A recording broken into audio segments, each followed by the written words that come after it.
পদ বাড়ানোর জন্য আন্দোলন করে পদ বাড়ানোর জন্য যায়নি, কিন্তু এই যে বিসিএস পিএসসির স্বচ্ছতা আসছে এখন পর্যন্ত পিএসসির কোনো স্বচ্ছতা আসছে যে 44 বিসিএস এর নামে মন্ত্রণালয়গুলো থেকে নতুন করে পদ আসুক, ওই মন্ত্রণালয়গুলো বলছে যে 44 বিসিএস থেকে এই পোস্টগুলো নতুন করে নেওয়া হোক, এই চিঠি জনপ্রশাসনে আসছে, আমরা ওইগুলো যোগ চাচ্ছি। আমরা তো বলতেছি না যে আপনারা মন্ত্রণালয় থেকে নতুন করে পদ নিয়ে আসেন, যেগুলো আমাদেরকে দিতে চাইছে কেন সিএ কার্যালয় রিজেক্ট করতেছে বারবার। এটা অফিসিয়াল কথাবার্তা। আপনি তো একজন প্রার্থী, আপনি পরীক্ষা দিবেন 70 পোস্টের এগেনস্টে, বা কথার কথা 500 পোস্টের সার্কুলার হয়েছে 500 পোস্টের এগেনস্টে, সরকার পদ বাড়াবে না কমাবে?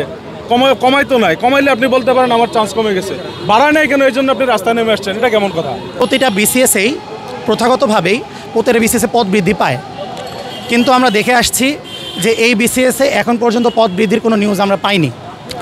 এটা আমাদেরকে এটা 44তম বিসিএস ব্যাচ, যেটা হচ্ছে 2021 সালে এই বিসিএস শুরু হয়েছিল, আজকে 2025 সাল। 4 বছর পরে প্রায় 80% মানুষ খালি হাতে ফিরে আসবে।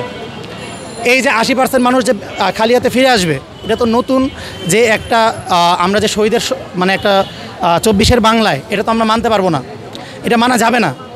আর কেউ কিছু বলবেন ভাই? বলেন। আমাদের কর্মসূচি হচ্ছে আজকে আমরা প্রধান উপদেষ্টার কার্যালয় বরাবর পদযাত্রা করার একটা চিন্তা করেছিলাম, কিন্তু রাস্তায় পুলিশ আমাদেরকে এখানে আটকে দিয়েছে। প্রত্যেক বিসিএসেই হচ্ছে এই 40, 41, 43 তিনটা বিসিএসে 400 থেকে 500 পদ, প্রত্যেক বিসিএসে 400 থেকে 500 পদ করে বেড়েছে। তো আমাদের 44তম বিসিএসে এই পদগুলো হচ্ছে বাড়ানো হচ্ছে না। 44, 45, 46 এই বিসিএসগুলোকে এইভাবে বঞ্চিত করা হবে। তো এইখানে যে জিনিসটাকে সামনে নিয়ে আসা হচ্ছে যে এই ব্যাচগুলো সামহাও মানে স্বৈরাচারের সাথে কানেক্টেড, স্বৈরাচারের দোসর ব্যাচ, মানে আসলে এগুলো সত্য না, আমরা সবাই জানি মিথ্যা।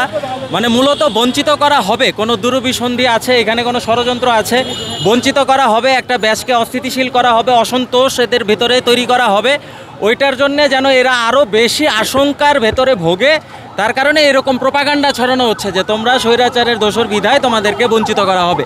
এই আশঙ্কা থেকেই আমরা আসলে এখানে এসেছি যে যেহেতু প্রথাগত উপায়ে প্রত্যেক বিসিএসেই অনেক আগের বিসিএস থেকে প্রায় 10 বিসিএস থেকে এই প্রথা চলে আসছে, তো প্রত্যেক বিসিএসেই যেহেতু প্রথাগত উপায়ে আমাদের পদ বৃদ্ধি পায় চূড়ান্ত সুপারিশের সময়, তো 44-এও যেন বৃদ্ধি পায়। তো আমরা জানি 44-এর ক্ষেত্রে অনেকগুলো পদ আসছে, প্রায় 8 শতাধিক পদ আসছে বিভিন্ন জায়গা থেকে, এই পদগুলো রিজেক্টেড হয়েছে এবং সব জায়গায় এই অজুহাত দেওয়া হয়েছে যে সিআর অফিস থেকে রিজেক্ট করা হচ্ছে। এতে করে যেন মনে হচ্ছে যে একটি চক্র আসলে এখানে আমাদের যে 44 যে ব্যাচ, যে শিক্ষার্থী, যে চাকরি প্রার্থী, তাদেরকে সরকারের বিরুদ্ধে অসন্তুষ্ট করে তোলার একটা ষড়যন্ত্র চক্রান্ত করতেছে। আমরা তো আসলে বিসিএস ক্যান্ডিডেট, আমরা এই জিনিসগুলো নিয়ে পড়াশোনাও করি, আমরা বুঝি। আমাদের দাবি আসলে আমাদের দাবিটা একেবারে স্পেসিফিক। আমরা বলছি না যে নতুন করে কোনো মন্ত্রণালয় অধিদপ্তর থেকে পদ জনপ্রশাসনে পাঠাক বা 44-এর জন্য যে এসেছে যে এই পোস্টগুলো 44-কে দেওয়া হোক, সেইগুলো কেন 44-কে দেওয়া হবে না?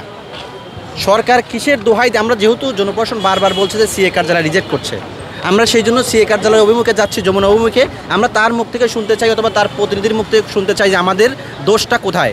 কারণ 44 এমন একটা ব্যাচ যারা এই 24-এর আন্দোলনের যদি একেবারে প্রথম দিকের স্টেক হোল্ডার বলি, এরা 44-এর ব্যাচ।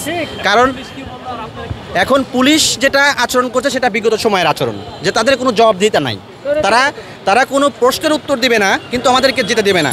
এটা লাইক স্বৈরাচারের মতো।